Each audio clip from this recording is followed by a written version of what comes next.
This is Jamie Drummond for Good Food Revolution.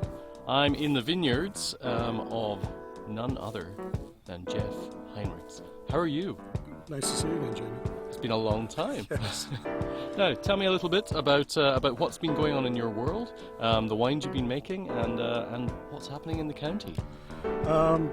Well, previously the wines that you'd had before, I was making a corner of Claus and Chase, but in the years since, I've been brought into a partnership with Ron Rogers and Brian Rogers, and just by happenstance, vineyards that I helped plant as a consultant back almost 10 years ago came on the market at the same time, so we acquired those vineyards, high-density vineyards, and this property here in front of the lake, which we just planted this year, are sort of iconoclastic high-density plantings for the county. And how do you work these when you have this kind of high-density planting? How do you work between the rows? oh, we use the classic French enjambeur tractors, so we've got two of those. Okay, that's the tiny little ones. The tiny, yeah, they're tractors on stilts. Yes, yeah. And the guys love playing on them. I still haven't learned how to use them. I'm still on the old narrow Kubota, Oh yes. which barely fits through this row. But that's the only way to do it. There are three of them in the county now. We have two, and another vineyard that's high density has one as well. Now, what's the spacing that we're looking at here? We're looking at 4'4", I think, here, just a little wider because of the sand, and 3 feet between plants. So it's like 3,200, 3,300 vines an acre. And why do you see that kind of high density planting as being so beneficial for county plantings? County, well, I've got my own theory on the county. Like Norm's got his theories, and we all have different ways of looking at it. It's a pioneering area. I just think, given the soils and the climate we have here, we need to ripen fruit much sooner than a wider spacing allows. So I brought it into plantings that are more in line with the French planting, because our soil depths are about the same and our season is about the same. And if it's worked there, then it will work here. And I think over the last 10 years, it's shown it has. We ripen the fruit sooner. We ripen at better levels. And we're only pulling off about 1.5 pounds of fruit per vine rather than 4 or 5 or 8 pounds of fruit per vine, which gives much more flavor and concentration. Now you're seen as being a pioneer in many ways when it comes to winemaking in Prince Edward County. Please tell our viewers give them a little bit of history about yourself and how you came to be in the county making wine. Well, I had to write a book about it because I couldn't work it out, and my wife still doesn't know why we did it. And you're still together. Yeah, we are. Yeah. In fact, our first kid's going off to university now. It's been a long time. I just had a desire to make wine, and good wine, and in the back of my mind I knew that limestone was related to great wine. I'm one of the limestone fanatics. I think tied to Central French varieties, it gives something, whether it's water regimen or minerality, combination of all. It's still, we don't know. But I knew this part of Ontario pretty well, and I knew it had great limestone. And just looking through soil maps, I found soils in this part of Ontario, mainly Hillier clay, that I thought were some of the best soils in the world, certainly in North America, but right on top of those offered in the world. And I was fortunate enough to be able to afford land at that time, because this was a backwater. It hadn't been discovered. So we started planting and started experimenting and managed to convince a bunch of other pioneers to do the same. Now, at that point, had you had any formal training in winemaking? Oh no, for anybody who really wants to get into things, like, you do your certificate courses if you want to be a sommelier and things like that, but if anything, you just follow your passion. A lot of book learning, a lot of drinking, an awful lot of drinking, a lot of talking, a lot of discussing with some of the most generous people in the world, which are those in the food and wine industry, and high standards. You can basically follow your dream then, in that case. There are lots of great places around the world to be discovered yet, so people can do it. So tell me a little bit about the project here and the wines you're making here, please. Keint-He mainly just specializes in Pinot Noir, which I really feel is the signature variety in the county. Chardonnay I've now been turned on to. I never wanted to compete with Deborah Pascas, who I think is incredibly gifted as a Chardonnay grower.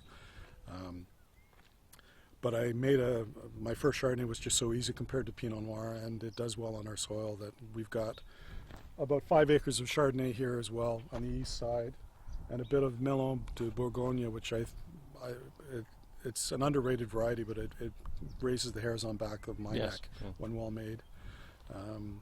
So we've got that, and then about 4 acres of Pinot Noir here on a very sandy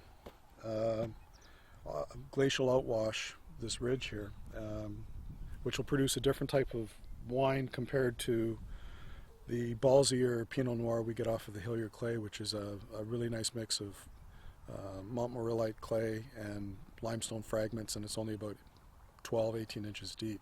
So it'll be a nice comparison. How do you feel that will terroir-wise. the terroir here will translate into the glass when it comes to the Pinot? For Pinot, I would expect, following James Lottie's wine, when it comes from the sand, it's more floral, lighter, it's more feminine, I'd say. And the Hillier wines, there's an elegance and a perfume to it. But as they get older, they'll develop, as I say, more balls, more weight, more of the jollies you're looking for in Pinot, I guess, in great Pinot around the world. And would you imagine that would be something that would stand well by itself, or something that would be used for blending with the Hillier fruit? No, the way we've set up the operation is that we've got 3 different vineyards, so each one will be vineyard designated, and people can follow their own favorites. Same as Josh Jensen has done in Clara, keeping the vineyards separate. Now we just tasted some of your Saint Laurent. Tell us a little bit about your history with that varietal. Saint Laurent, again, doing book learning, no formal training. Jancis Robinson's early book on grapes, vines, and wines. Yes, yeah. She had an entry on Saint Laurent in it, and as well as a Larousse encyclopedia. And looking at the ripening date and everything else, it seemed to fit with what we had here in the county. So I managed to source some cuttings in BC where they had brought it in when they were upgrading their wine program as well, and tried it just on a hunch. And it's a wine style I really love. Alex Nicol of Nicol Vineyards in BC used to call it Pinot Noir in hiking boots. And it fits perfectly between Pinot Noir and, say, a Chinon or Bourgogne, if you really love those wonderful expressions of Cab Franc.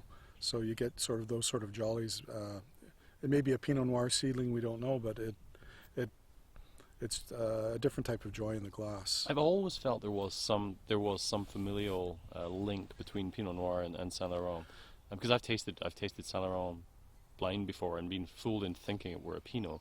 Mm-hmm. But it was really interesting tasting yours today. It had a wonderful kind of spice element to it, some beautiful fruit, and the great acidity that one finds in most of the wines from up here. In fact, the 3 wines, the reds we produce, one we didn't taste today is the Meunier, which we do as a still red as well. Mm-hmm. That not so much, it's lighter and flowerier. But I was doing a dinner with Jamie Kennedy at the Gilead, and halfway through, Bob, you're doing your winemaker spiel, and I had 2 glasses in front of me, and I couldn't tell which one I was drinking, whether it was the Pinot Noir or the Saint Laurent. Yes. So you're right on that observation. I would say the Saint Laurent we got in 2007 is more an Italian style of wine than you would expect. You mentioned that. Please, if you could expand upon that, please. I found that interesting. I don't know. It's a gut thing. Like it would have been, as a winemaker, if you say you sauce the wine the way you made it. Now our wines are made with very little interference, but the regimen you would suspect you get a French finish to it.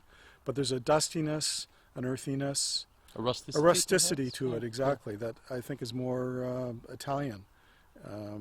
The same way Italian sauces sort of come within the elements that are put into a pot rather than being a sauce by a saucier, the French way. Yeah. And it comes out in the wine. And so you can almost see there are 2 different expressions of Pinot Noir, but I think it's some sort of genetic difference. Now, just as we wrap things up here, you did touch briefly upon the fact that you have a sparkling program in the works. What's the story with that?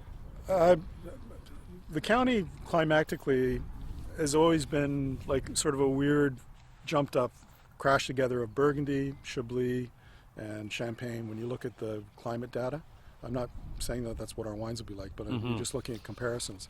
So we've always had excess. I always figure we'll have grapes that I don't feel are up to quality for red wine, for still wine program, and it'll vary from vineyard and season to season. So I've always wanted to have the ability to make about 2,000 liters of really good sparkling wine. So we started in 2007 with tiny bits in 2008, and in 2009 I pressed out 6 barrels worth of Pinot Noir and a tiny bit of Saint Laurent and raise the base wine in barrel the way a lot of champenois have gone back to. That's the more traditional It stops method, yes, reduction, which I found white wines in the county really get a reductive note in stainless steel. I think it really needs the interplay with the oak, maybe for breathability. Yep. So we put it in old oak barrels, and it clarified really quickly, fermented really nicely, again with native yeast.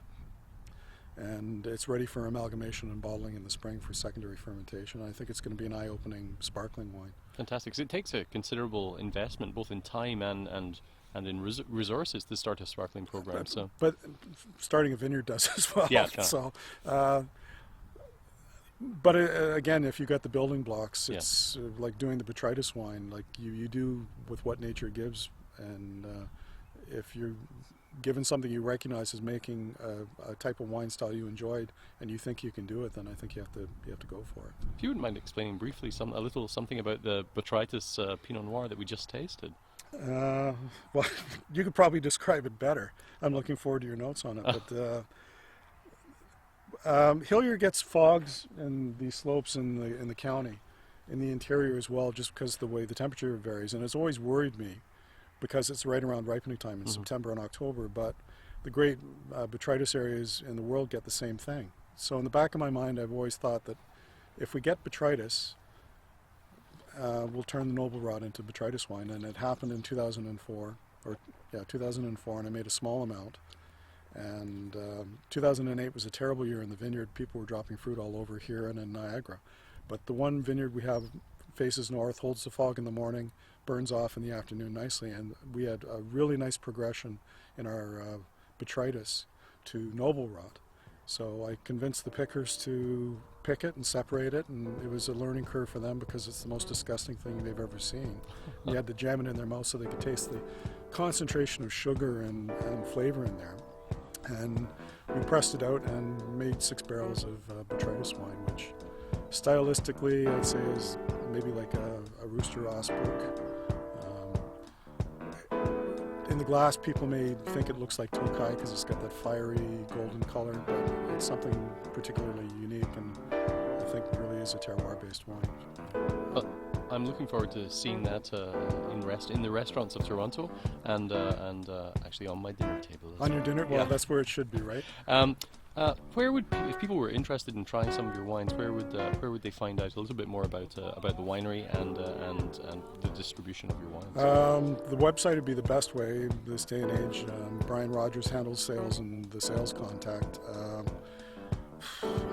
It'll start showing up in some restaurants in Toronto, certainly in the better restaurants here in the county if people are making trips out here, but mainly contact the winery, and we'll be open officially this spring, so what limited quantities we have will be available then. Fantastic. And then we'll dribble the others like the botrytis later in the season. Excellent. Well, Geoff, thank you very much for spending some time Jamie. with It's us. nice to finally get you out into the county. We've been trying to do this for years. so long. You would never come up for harvest or fish fries or things like that. No, I tried to. I was just really busy. Geoff, thank you so much, Thanks, and we look forward to catching up with you sometime again very soon. Good. See you again in the county.